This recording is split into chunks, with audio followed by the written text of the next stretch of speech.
TRAPPIST brown dwarf star, 12 times the size of Jupiter, Planet X, Nemesis, Hercolubus, the red planet, the red Kachina, the blue star Kachina, the Hopi prophecy. Well, a couple of years ago, NASA announced a discovery of the TRAPPIST system and its 7 planets that could host life, like we see life on Earth. The TRAPPIST system. NASA has come out with an illustration, the sun in the middle, and then you have B, C, D, E, F, G, H, and you have a relative size of the Earth down below. Stars in orbit shown in scale, and planets enlarged approximately 7,600 times. But they're all shown in scale. And NASA recently announced a discovery of these 7 planets that could host life like on Earth. And in case you're not convinced, here's 4 reasons why this discovery is so exciting and important. It's the first time that we've ever found so many Earth-sized planets orbiting around a star. The TRAPPIST-1 system is a groundbreaking discovery. Never before have scientists found as many Earth-like planets orbiting around a single star, what could be compared to a mini version of our solar system. What's really curious about the discovery is that out of all the stars known, TRAPPIST-1 is considered to be a small star. For an idea of scale, it's merely the size of Jupiter. This means that finding not 1 or 2 but 7 planets orbiting around it was a shock. Quote, "It was completely unexpected," end quote. Professor Bruce Olivier de Maury at Switzerland's University of Bern and one of the key scientists in the research said, "TRAPPIST-1 is only 8% the size of our sun, so it's really, really small. We don't understand how a small star like that managed to form so many planets. They are promising target to search for extraterrestrial life. Combination of factors make these planets favorable objects to study in the search for life in outer space. First, TRAPPIST-1 system is super close. It's only 39 light years away. In space terms, that is not much.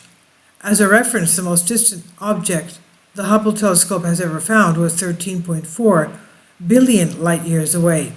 This one is only just 39 light years away. This means that it should be fairly easy to observe it with space and ground telescopes.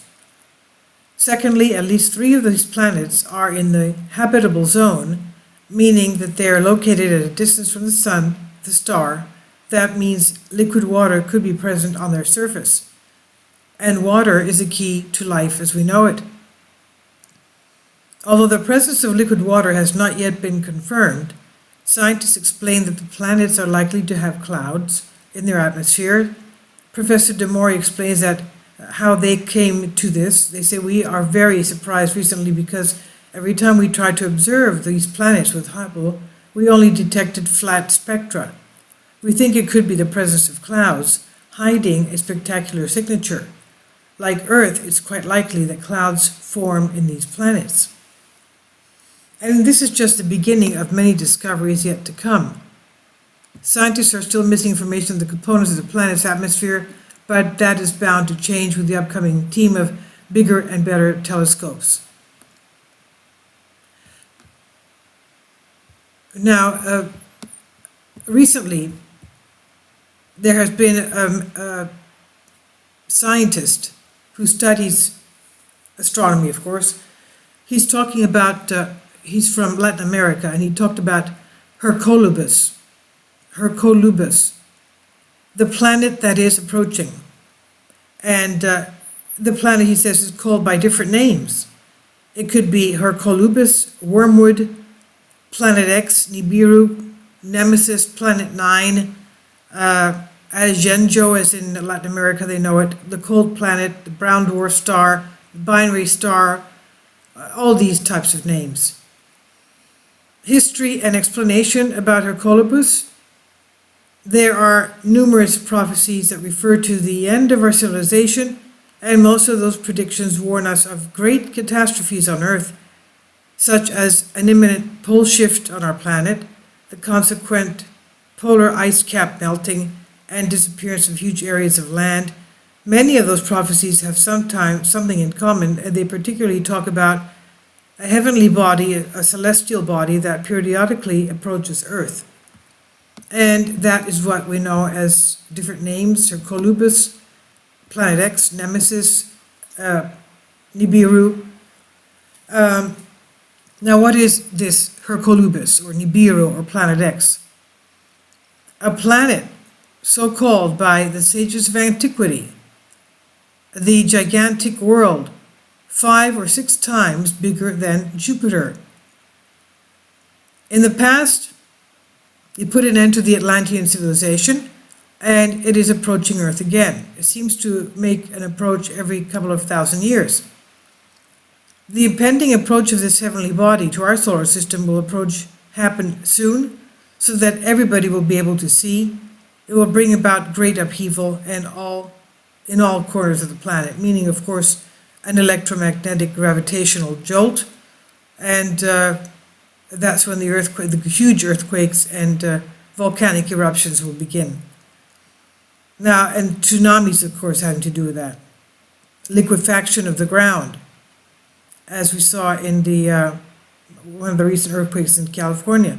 Now, within the to and fro movement of the earth and life, everything returns to its beginning or to its end.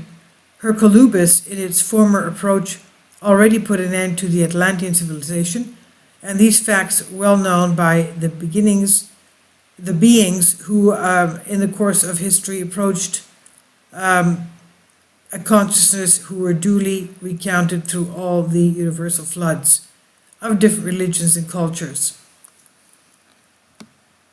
Now, in this present encounter, the progressive approach, the coming approach of Hercolubus, or Planet 9, or Nibiru, or Nemesis, or the brown dwarf star, will bring about all types of volcanic eruptions, earthquakes, tidal waves, which will become more and more frequent and intense until total devastation comes about.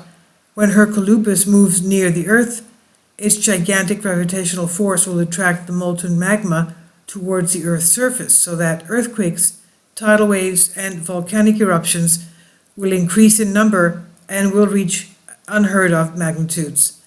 The approach of Hercolubus is even an event that will cause deep changes on our planet regarding celestial mechanics. Hercolubus will help the pole shift. Indeed, it is part of that great machinery.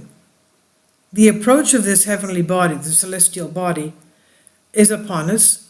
More is known than is told to us, but about that threat from the cosmos, and from time to time there is some news related to this topic on the media. Scientists possess advanced detection systems, and we are often told that the risk of danger from space is already high. So you can imagine people being astonished by this information when we remember the old prophecies already warning about this danger.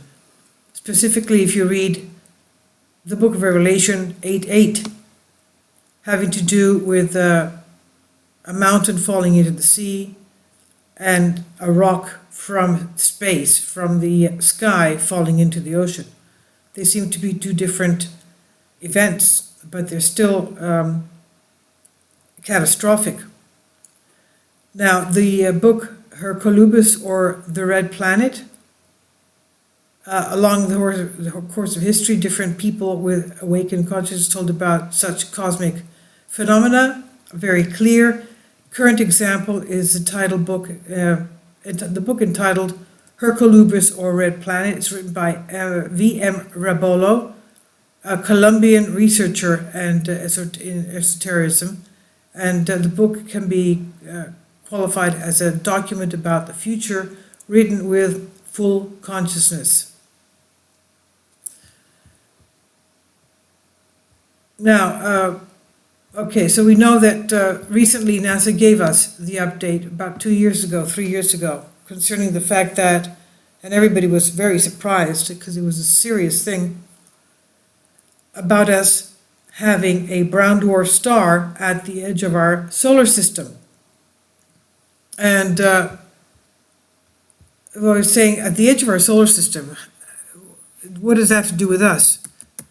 Let me get that in, because I didn't open the tab. Brown dwarf star, objects below 13 million J, called sub-brown dwarf of planetary mass brown dwarf, from the same manner as stars and brown dwarfs, that is, through the collapse of gas cloud, but have a mass below the limited mass for thermonuclear fusion of deuterium. Brown dwarf star. It's a type of substellar object occupying the mass range between the heaviest gas giants and the lightest stars, having a mass between approximately 13 to 75 to 80 times that of Jupiter. So it's about anywhere between 13 to 80 times the mass of Jupiter. That's what's outside of our solar system. And there are ranges that are sub-brown dwarfs, sometimes referred to as rogue planets. And above it are the lightest red dwarfs. Brown dwarfs may be fully convective with no layers or chemical differentiation by depth. Unlike the stars in the main sequence, brown dwarfs are not massive enough to sustain nuclear fusion of ordinary hydrogen or helium to helium in their cores. They are, however, thought to fuse deuterium and to fuse lithium if their mass is above a debated threshold. It is also debated whether brown dwarfs would be better defined by their formation process rather than their supposed nuclear fusion reactions. So brown dwarfs cannot be seen as a star because they don't have fusion, so they're dark. That's why our friend who gives us updates every week, Terrell Black Star, and I have 2 more videos of his that he just came out with today, talks about the black star. He's talking about the brown dwarf star. But he claims it's just inside, right beside Jupiter. It's not outside our solar system anymore. It's traveling towards us. And that's why he tries to analyze the the past, the current, and the upcoming earthquakes and volcanic eruptions on our Earth, having to do with planetary alignments and where the position of the black star or brown dwarf star is. And they call it brown or black because it doesn't give the light as the sun does. But it's huge, anywhere from 12 to 80 times the size of Jupiter. And this is probably what the ancients used to call Nibiru or Nemesis or Planet X, as the Sumerians did, according to Zecharia Sitchin, who talked about this in the mid-1970s, or Wormwood, or the TRAPPIST system, whatever, I don't know. It's bringing, obviously, planets with it. It's got a planetary system. It's not coming in alone. So, unlike the stars, brown dwarfs are not massive enough to sustain nuclear fusion. We went through that already. So, it's debated whether brown dwarfs would be better defined as by their formation rather than by their supposed nuclear fusion reactions. So, these are planets known to orbit. There are planets known to orbit brown dwarfs. Yeah, so we have planets orbiting brown dwarfs. I'll leave a link, you can see the planets on your own. I'm not going to go through them. Well, let's just take the first one. 2M1207b is a planetary mass object orbiting brown dwarf. 2M10207 in the constellation Centaurus, approximately 170 light years from Earth. So you can see brown dwarfs do have their planets around them. So, and we're not going to go through that. It's just, if you want, you can go and see it, but that's for another video separately. Now, at a distance of about 6.5 light years, the nearest known brown dwarf is Lumen 16, a binary system of brown dwarfs discovered in 2013, listed as the most massive known exoplanet in NASA's exoplanet archive, despite having a mass of only 30 times 15 MJ, more than twice the 13 Jupiter mass cutoff between planets and brown dwarfs.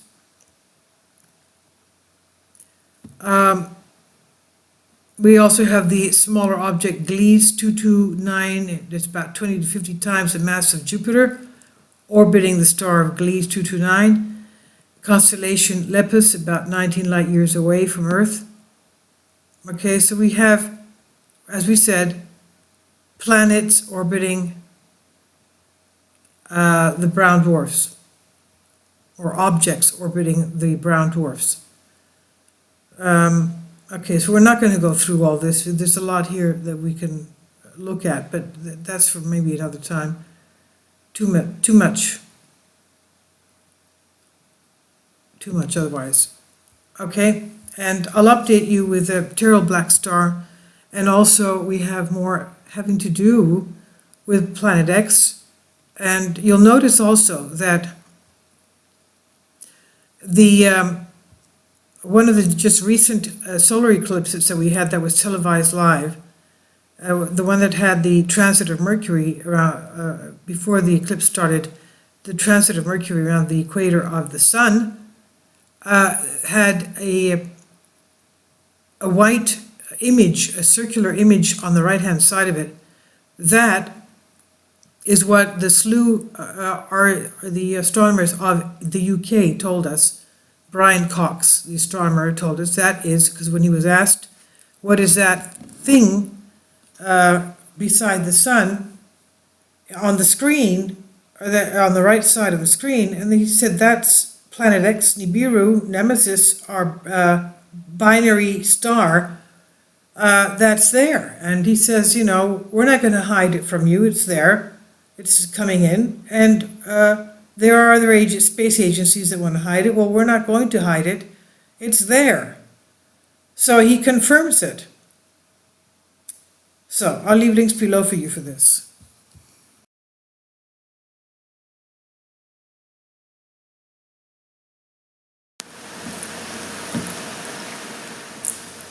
If you'd like to join me on my Patreon account, you will hear content not covered by mainstream media. These riveting stories will be based on my research, and I will state my opinions and give my personal insight on diverse and controversial subjects and world events not covered by mainstream media, and not supported by YouTube guidelines. So whatever I have on my Patreon, most of those will not be on my YouTube channel. Please consider becoming a member today. More of the most significant and important videos will be on my Patreon channel. Your support helps me to continue my research and keeps this YouTube channel alive.